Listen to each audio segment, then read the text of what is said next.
কিরে ভাই, কেমন আছিস তুই? ভালোই। अबे साले তুই কেমন আছস?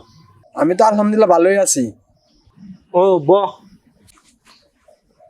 কিরে ভাই, তুই মোবাইলে বিয়ে তো কোন ধরে কি করতেছ? আর এমনি মোবাইল ধরে লাগলে কি রাতের মেঝে? আরে ভাই কইস না, দেশের লোক যোগ্য লোকের সম্মান দিতে পারে না। আরে কি কস, তুই কেমনে বুঝলি?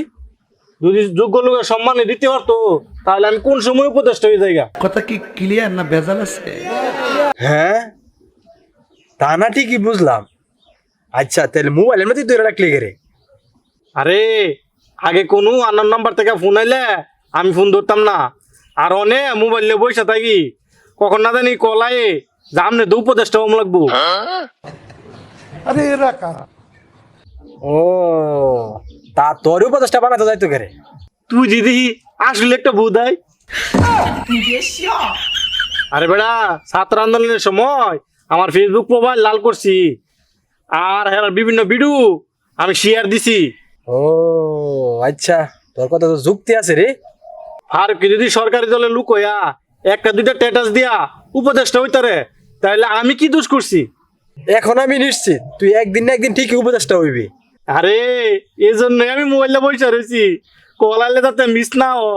নিঃসন্দেহে তুই ঠিক কথা বলেছিস। আচ্ছা ঠিক আছে, তুই অপেক্ষা করতে থাক, আচ্ছা ঠিক আছে।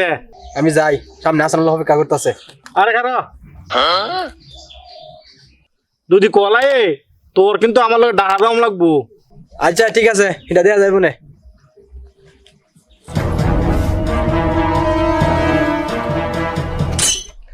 শালা মাথা মোড়া, হ্যাঁ মোবাইল লয়ে বইলে যে হ্যাঁ বলো উপদেশটা লাগে ফোন দিব।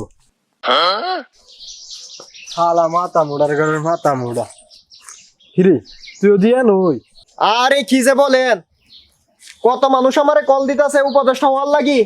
अबे साले হ্যাঁ হ্যাঁ হ্যাঁ, আরে ওই ফারুকি নাকি এটা কেডা? বাইগান মানুষ তো হের চেয়ে বেশি আমারে পছন্দ করে। আরে জুলাই ছাত্র আন্দোলনের সময় তো আমি সরাসরি ছাত্রদের পক্ষে ছিলাম, আর আর ওই বেড়া ফারুকি তো সরকার দলের লোক হইয়া যদি দুই একটা স্ট্যাটাস দিয়া এই উপদেষ্টা হয়ে যায় তারে গা, তাহলে আমার বিষয়টা আলবা চিন্তা করেন। আর এই কি যে বলেন, আপনারে কি আর বলা যাইবো? আমি তো আর বাকি উপদেষ্টার মতো না, আপনি তো আমার বিষয়ে ভালোই জানেন। আচ্ছা আচ্ছা ঠিক আছে, তা আমি আপনার পরে কল দিমুনে। আচ্ছা আচ্ছা আচ্ছা। হিরে তোর মাথা তো কি বুদ্ধ ঢুকছে নাকি? আরে কি কস, কি আর বুঝছো? আর তোরে যে কারণে কল দিছিলাম, কিছুদিনের ভিতরে মনে হয় আমার উপদেষ্টা হওয়ার লাগি কল দিতারে, তুই একটু ফ্রি থাইস। আর তুই উপদেশটা হবে তে আমি ফিরে থাকতাম কে রে? আরে বেক কল, তুই আমার বন্ধু না? আমি যে ডা যাইম, কার লগে যাইম, তোরে লই যাইম, তুই একটু ফ্রি থাইস। এখন জায়গা তারপরে কল দিমুনে।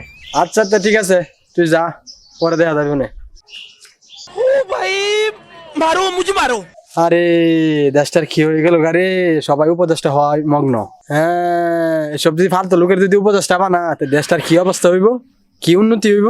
এই যে একটা ফারুকি উপদেশটা বানাইছে, হ্যাঁ ইসলাম বিদ্বেষী, হ্যাঁ পরকি আরে প্রমোট দেয়, তো হ্যাঁ রে দিয়ে কি উন্নতি হইব দেশের মাঝে? যাক, আমরা সাধারণ মানুষ, আমরা খাইতে হইব, সব আল্লাহ ভরসা।